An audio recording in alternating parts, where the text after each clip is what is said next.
I met this guy, Terry, at the Mall of America about 15 years ago. And he is a drummer with this goth band called Ink and Dagger. And he is the only blonde-haired, blue-eyed, Coca-Cola t-shirt wearing kid in a band of all these like black-haired, makeup-wearing goth guys. But he's an amazing drummer, so they let him be in the band. And we've stayed in touch all these years. He's from South Philly, but he tours internationally with bands. We have this agreement whenever we're in each other's towns, we make time to see each other. So he was in town in LA a few years ago with the band The National, and they're staying at the Mondrian Hotel. So he invites me to come meet me at the Mondrian Hotel, and we'll figure out something to do from there. So I get there, and it's a warm, sunny day, and I'm a little early, and I notice a homeless gentleman across the street. And I think, well, I can go into the air-conditioned comfort of the Mondrian Hotel, or I can go, maybe hear some interesting stories from this homeless guy. And I can run in both worlds, but to be honest, I'm actually a little more comfortable with the down and out than the 5-star set. So I go across the street, and I talk to Jerry. So yes, his name is Jerry. He's from Chattanooga, Tennessee, and he came out to LA over a decade ago to try to find more work to help support his family. But within a year, he was homeless. And I asked him, I said, this time you've been homeless, do you drink? Are you addicted, or are you sober? And he says, I have not touched a drop in 9 years. And I believe him, because I know the difference between an active drunk and an ex-drunk. So I said, well, what's your connection with your family? Do you stay in communication with them? No, I have not communicated with my family in 10 years. I'm too embarrassed to call them. And I said, if you could, would you rather go back to Tennessee and be with your family, or would you rather stay here in LA? And without hesitation, he says, I would really love to get back to my family in Tennessee. So I called Greyhound. Now I wouldn't take that journey from LA to Tennessee on the bus, because I've done the cross-country 3-day journey, but it's good enough for a homeless guy. So there's a $186 one-way ticket from LA to Chattanooga, leaving the next day at 2 p.m., and it's about 2.5 days.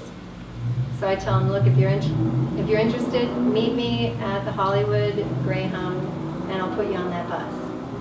So the next day I get there, and he is waiting anticipatorily with his 2 giant suitcases. And that's when I realized, because I'd only interacted with him outside, and this is inside, and I'm hit with the wall of his stench. He's foul-smelling homeless man. And I feel really terrible about the other people that are going to be sharing this bus ride with him for 2.5 days. But we're there, and I got to put him on this bus. So I bought him his ticket. I had brought some snacks and water, and I gave him a 20, and I gave him my phone number. And I never did get his last name, so I still have him entered in my phone as Homeless Jerry. I only know him as Homeless Jerry. And I put him on the bus, and he called me from his little flip phone once or twice a day to just kind of update me about where he was on the journey and to pass some time with me. And a few hours before he gets to Chattanooga, he calls me, and he is terrified. He's scared. He's upset. He's like, I don't know that my family wants anything to do with me, and I'm a bit embarrassed and ashamed of the way that my life has gone over the past decade. And I said, Jerry, I don't know. I have no idea what your family's reception is going to be, but I'll tell you what my mom always told me growing up. We much oftener regret that which we don't do than that which we do. And it was actually a plaque hanging on my bathroom wall growing up, but my mom reiterated this sentiment throughout my childhood. And I said, please don't live with the regret of not trying. And he was like, yeah, you're right. I'm going to do this. So 3 days later, I get a call from a woman on his phone.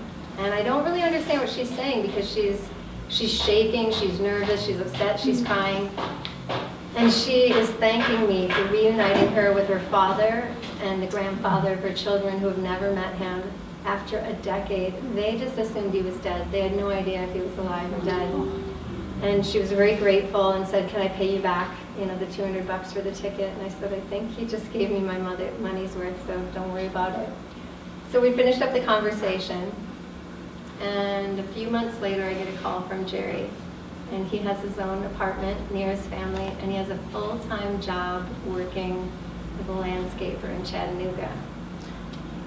So whenever I feel like maybe I'm not doing enough for the world, not being enough service, or if I'm questioning should I help someone that I probably stand to gain nothing in return, I think about homeless Jerry, and I think about my mom words, you much oftener regret that which you don't do. Ooh.